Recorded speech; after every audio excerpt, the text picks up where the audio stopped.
Gente, essência de ser, sempre tendo o privilégio de receber aquelas pessoas que nos são muito queridas, com as quais a gente tem prazer em conversar e que tem aquela aptidão para comunicar, para nos explicar coisas que fazem parte do nosso cotidiano, que a gente convive e às vezes a gente não sabe como lidar.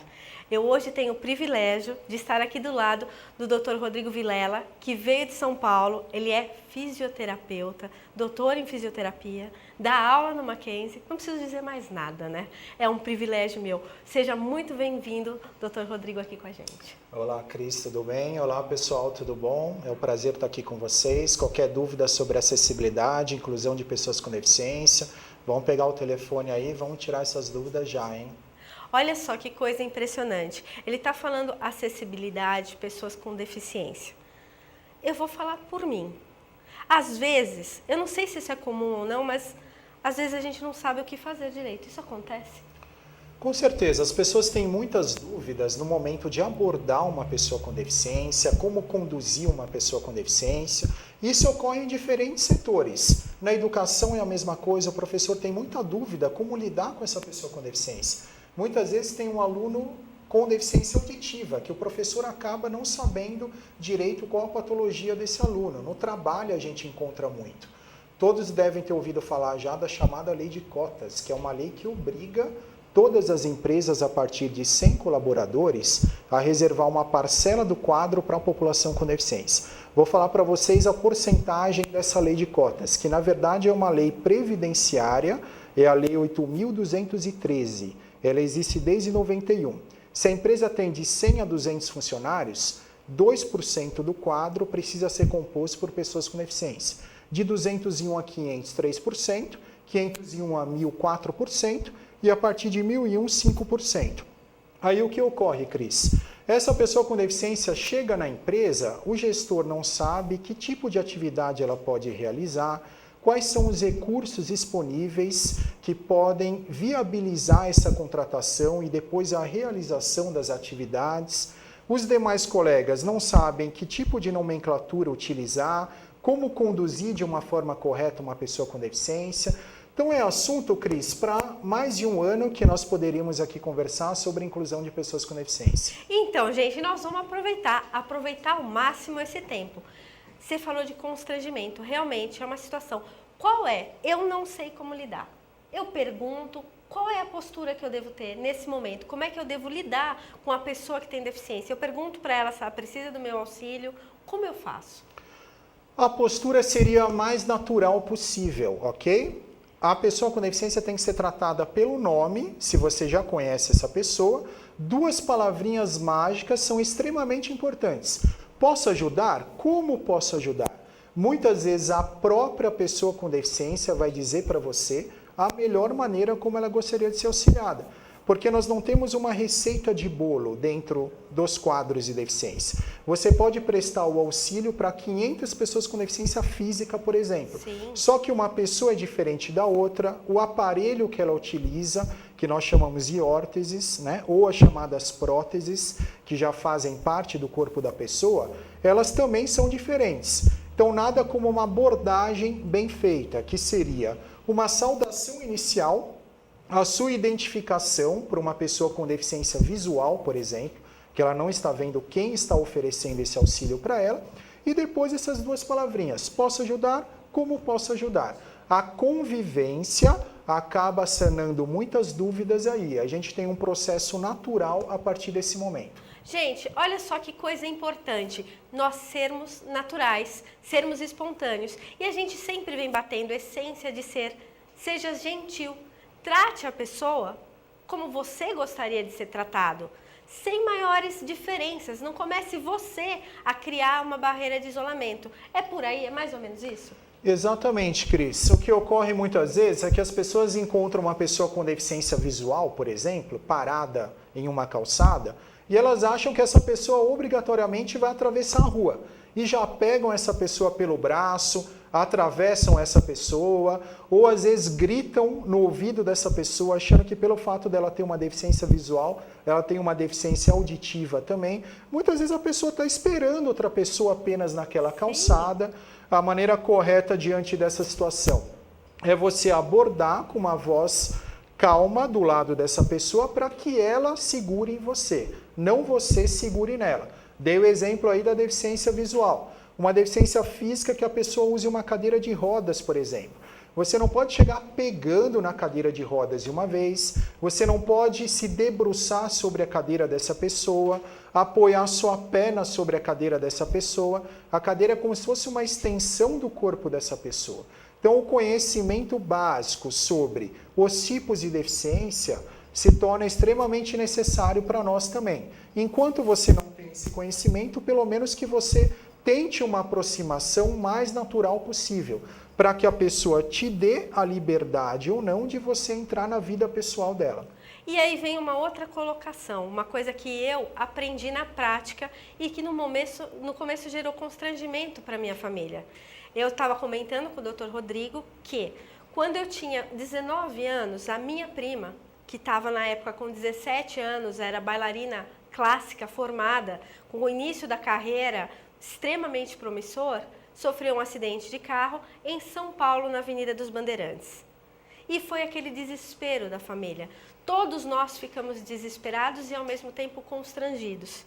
E a primeira cena foi a seguinte: eu me lembro de ter ido ao hospital e estar com ela. E a gente não sabia bem o que falar ou como falar. E aí eu fui surpreendida. Sabe como eu fui surpreendida, doutor Rodrigo? Como? Com ela mostrando uma força e uma firmeza incrível. Ela fala assim: calma, eu tô viva, eu não estou sentindo as minhas pernas, mas eu tô inteira, eu continuo existindo. Aquilo foi uma lição pra gente. E outra coisa muito importante, que eu acredito que aconteça no cotidiano não intencionalmente.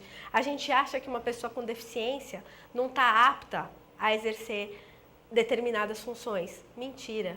Tem a vontade, ela vai ter as limitações dela, mas tem sempre uma coisa muito importante: a vontade dela. Nesse caso, a minha prima se formou em medicina, hoje é uma psiquiatra em São Paulo e a faculdade de Taubaté foi totalmente adaptada em função do ingresso dela, o que nos leva à acessibilidade, tema que eu vou pedir para o Dr. Rodrigo explanar melhor.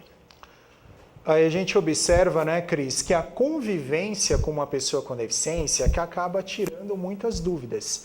Assim como o seu exemplo bonito, eu conheço vários cadeirantes, tanto homens quanto mulheres, que eles têm filhos. E essas pessoas, essas crianças hoje, crescerão adultos mais conscientes, porque desde cedo essas pessoas estão lidando com essa questão da diversidade. E esse assunto de acessibilidade já faz parte da vida delas desde essa infância. Vamos definir acessibilidade aí para o pessoal saber direitinho o que significa. Acessibilidade seria garantia de acesso, uso e interação, com segurança e autonomia de qualquer meio físico, social, material, independentemente da capacidade física, sensorial ou intelectual dessa pessoa. Ou seja, uma pessoa com deficiência tem que ter direito de entrar em qualquer local público, mas só entrar? Não, ela tem que usar, ela tem que interagir, ela precisa encontrar lá funcionários, né, pessoas que fazem parte da mão de obra daquele local, capacitadas para esse correto atendimento, para que ela não sofra um constrangimento, um preconceito. Muitas vezes o preconceito, ele parte do pressuposto que a pessoa não tem informação. Não necessariamente a pessoa é maldosa, e sim falta informação. A partir do momento que a gente adquire informação, a gente entende melhor a respeito da deficiência, a gente acaba percebendo que o convívio com essas pessoas é extremamente normal. São pessoas como outras quaisquer. Elas podem e devem ter seus direitos respeitados. Aliás, okay? Porque elas são, acima de tudo, cidadãos, como eu, como você. E uma coisa que eu vou brincar aí com você. Cidadania começa com você. Você foi no supermercado e só tem a vaga de deficiente. Será que você realmente precisa utilizar essa vaga? É isso que você gostaria que fizessem com você? Começa com você aprendendo a ser educado com o outro, respeitando os limites do outro Isso é uma questão bem básica de cidadania. Estou correto? Exatamente, né, Cris? Aliás, por falar nisso, a acessibilidade é importante para todos nós. Não se esqueça que, se você que está ouvindo aí não é um cadeirante, não é uma pessoa que usa uma muleta, não tem outro tipo de deficiência, mas um dia você será idoso. Ou seja, nós iremos usufruir das questões de acessibilidade. Quando a gente fala de acessibilidade, a gente está falando de uma melhoria dos ambientes para todas as pessoas. Todas as pessoas aproveitam de um ambiente mais acessível. No ambiente de trabalho, por exemplo, Cris, eu tenho uma menor probabilidade de um acidente de trabalho, por exemplo. Se você projeta um ambiente mais acessível, ele é bom para o colega com deficiência visual, para o colega que usa cadeira de rodas, para uma pessoa que tem uma restrição temporária de movimentação e para todos os demais colegas. Ou seja, quando a gente está melhorando a acessibilidade, nós estamos também nos proporcionando uma qualidade de vida melhor para a pessoa com deficiência e para nós, que com toda certeza teremos a nossa vida beneficiada. Então, são escolhas. E uma das escolhas que você pode fazer agora é respeito.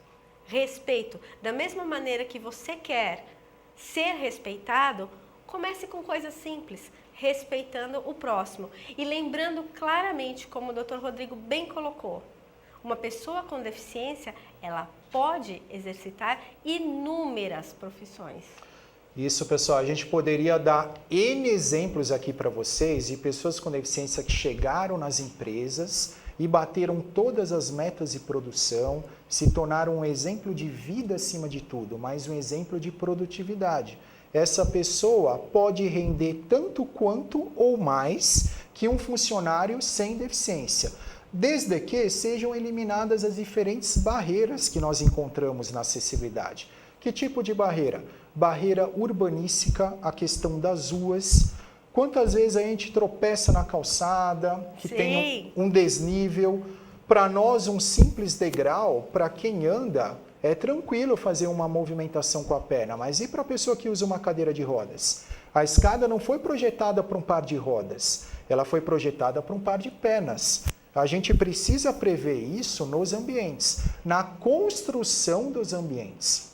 E aqueles ambientes que já foram construídos e não têm acessibilidade, a gente tem como reformar, tem como adaptar, para que cada vez mais pessoas encontrem esses ambientes. A gente encontra as chamadas barreiras pedagógicas que eu comentei aqui com vocês, professores que não estão preparados, barreira de comunicação, de informação.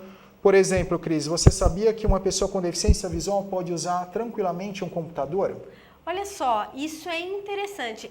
Eu tive a oportunidade de verificar isso em São Paulo, mas eu acredito que a maioria das pessoas não tinha essa informação. Você acha que porque ela não pode enxergar, ela não pode usar tecnologia? Não é assim, né? Pois não, existem vários recursos de tecnologia assistiva que a gente fala, que são recursos, são dispositivos especializados para que essa pessoa possa trabalhar. No caso aqui que eu dei como exemplo, o computador. A tela pode ficar totalmente preta, essa pessoa não enxerga, porém ela trabalha com fone de ouvido constantemente, Cris. E quem faz essa intermediação? Um software leitor de tela.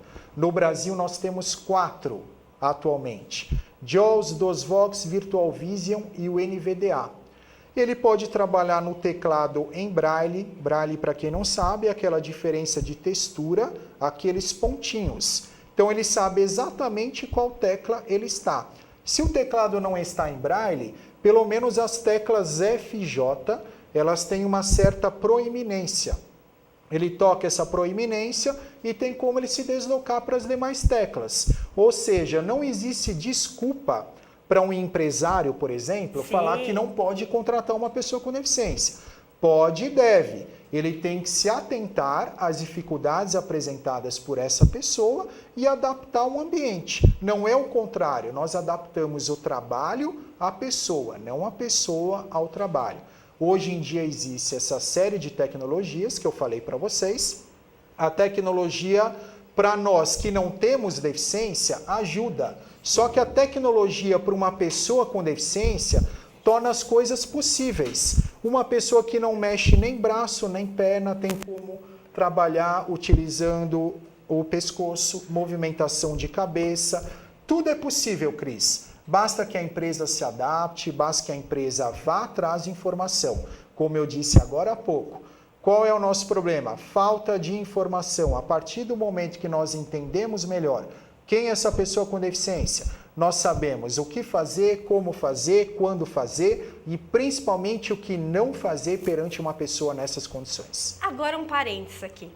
Todo mundo aqui gosta de tecnologia, todo mundo de uma maneira geral está ligada na tecnologia. Até o meu querido Dr. Bissoli, que chegou aqui, está ali escondidinho no WhatsApp. Ah, eles acharam que eu não tinha visto. Pegou no flagra, hein? No flagra. Olha a tecnologia a nosso serviço. E aí, a gente vai lembrar de duas historinhas muito interessantes e que fizeram toda a diferença na nossa vida. Stephen Hawking, grande físico que foi perdendo os movimentos e graças à tecnologia, como o Dr. Rodrigo bem colocou, trouxe para nós uma infinidade de conhecimentos que com toda certeza vão poder transformar a vida de muitas outras pessoas em algo muito melhor. E agora eu vou fazer um comentário trazendo para o nosso cotidiano. Nós temos duas pessoas que hoje trabalham na área do governo, têm cargos eletivos e que fizeram grandes revoluções. A primeira, um grande abraço para quem eu tive o privilégio de conhecer, Mara Gabrilli, de São Paulo. E aqui na nossa querida Piracicaba, o meu amigo querido André Badeira, que fez um trabalho magnífico em relação à sustentabilidade. E outros exemplos a gente tem.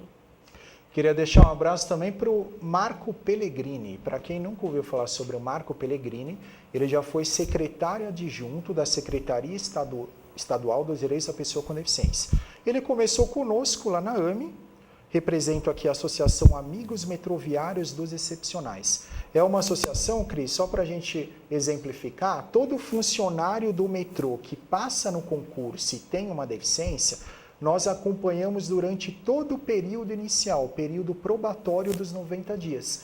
E a gente verifica exatamente isso. Tem alguma adaptação no ambiente que a gente precisa fazer? Tem algum recurso que a gente precisa disponibilizar? Precisamos sensibilizar a equipe?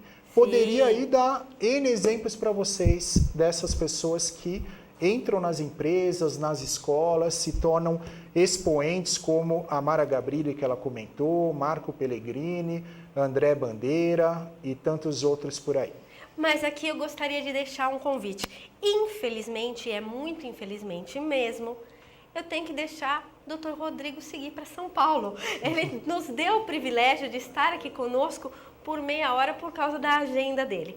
Mas o meu convite é para que o senhor venha nos visitar mais vezes, trazendo informações e, se possível, é um pedido, se possível, trazer uma pessoa dos metroviários para falar aqui para a gente, para contar como foi a inclusão e principalmente para falar como ele quer ser tratado. Isso é muito importante porque eu acredito que a maior parte do temor, do preconceito, está na falta de informação das pessoas que não têm qualquer deficiência.